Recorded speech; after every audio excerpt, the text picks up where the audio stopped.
Hello everyone.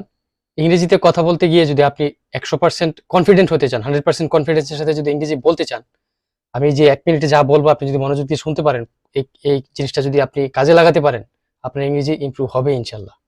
১ম এ যেটা করবেন, নিজে যা বলতেছেন সেটা রেকর্ড করবেন।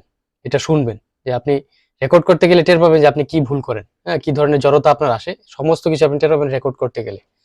সেকেন্ড যে কৌশলটা নিবেন সেটা হচ্ছে ধীরে গতিতে আস্তে, আস্তে একটা বাক্য কমপ্লিট করবেন। আপনি দেখেন নিজের সাথে কথা বলতেছেন, অন্যের সাথে না। অন্যের সাথে কথা বলতে গেলে আমার সাথে যদি কথা বলতে আসেন, আমি অনেক দ্রুত বলি, আপনি খেই হারিয়ে ফেলবেন, আমার সাথে লজ্জা পাবেন। আপনি নিজের সাথে বলতেছেন, মনে রাখবেন। আই, থামেন। একটা শব্দে আই, থামলেন। এবার কি বলবো? উইল বলবো নাকি উড বলবো? নাকি হ্যাভ বলবো নাকি হ্যাজ বলবো? একটু থামেন। ভাবেন, ঠিক করেন।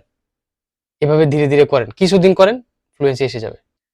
আর আরেকটা বিষয়, আত্মবিশ্বাসী থাকবেন। মানে যে কথাটা বাংলা যেভাবে বলতেন, একটা খুশির কথা খুশির মুখে বলবেন, একটা দুঃখের কথা দুঃখের মুখে বলবেন, এটাই স্বাভাবিক।